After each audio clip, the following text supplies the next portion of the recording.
Jonathan Duffy, you work as an Australian for the Icelandic delegation. How did that happen? I moved. How did I become involved with Iceland? Is a very good question. I moved to Iceland about a year ago, and I've got a bit of a background in film. I'm actually a comedian by trade, but through one of my friends who's also working on this team, Erla, she's an incredibly talented graphic designer.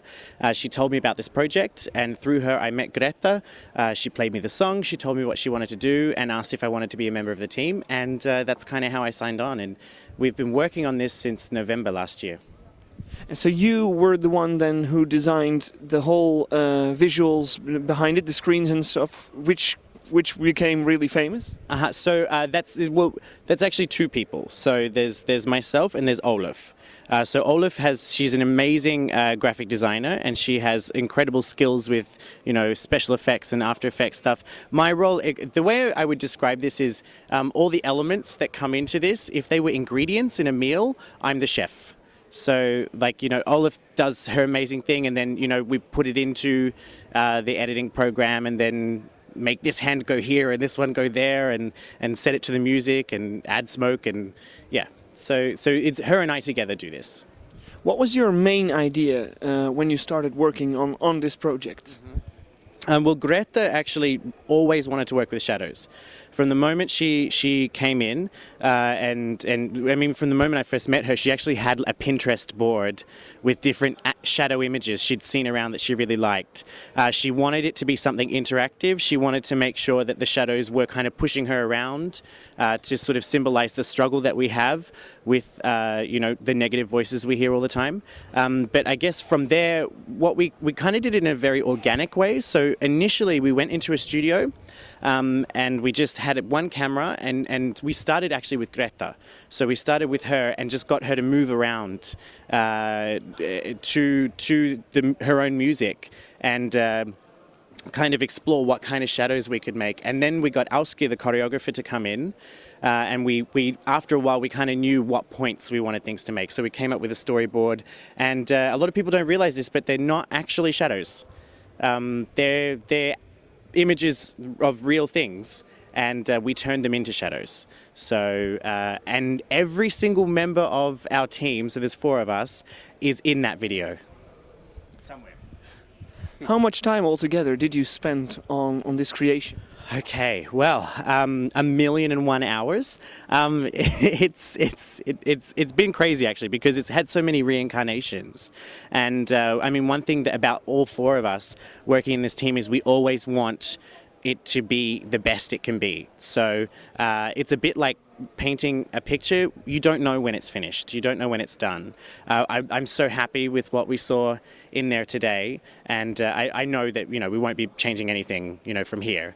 But to honestly answer that question, I've been working on this project. We've been working on this video from November last year until 2 days ago.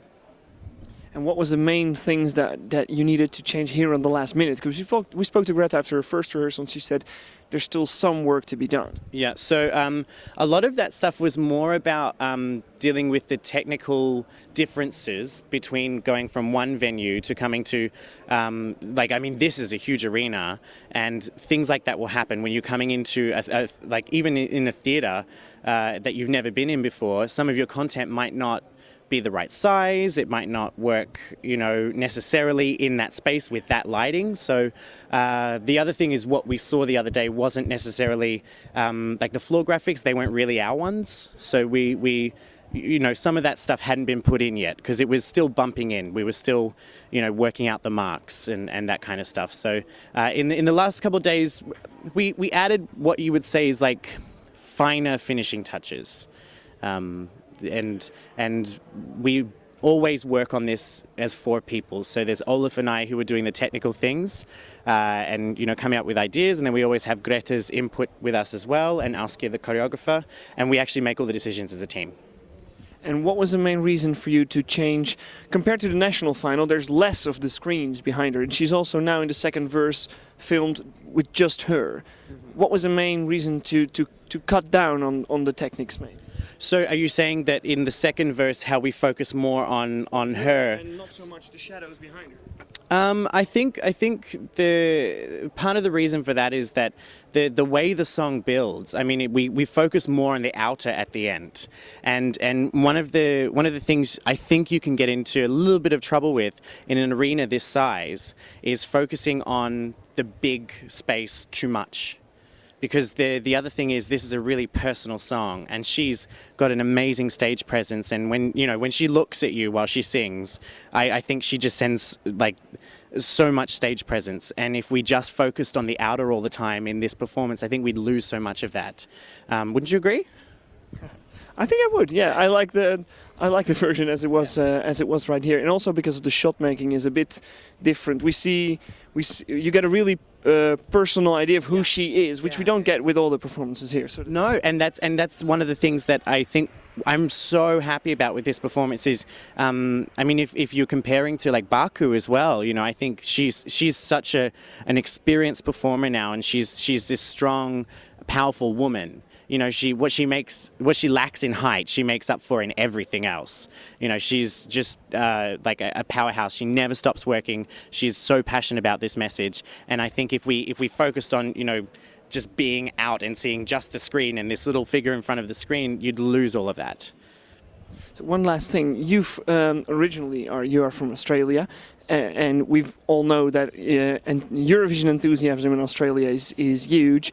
Have you always been, now you said you live in Iceland right now, right? But have you always been a Eurovision fan, or did you just happen to get involved? I've been Eurovision crazy my entire life, I think. I think one of my first memories of Eurovision, I would have been like 6 years old. I'm actually, my parents are English immigrants. So, they already knew what Eurovision was when I was born. One of my first memories of the contest was actually the year that Paul Oscar was performing. He represented Iceland in 1997. But I've been a huge follower of Eurovision all this time. I've also been a massive fan of the Australian broadcast of Eurovision. A lot of people might know this from seeing my Facebook, but I have this constant goal that I want to meet Julia Zemiro. Haven't we all? Haven't we? You want to meet her too? She's amazing. She's just incredible. So fingers crossed. It's so exciting to be here.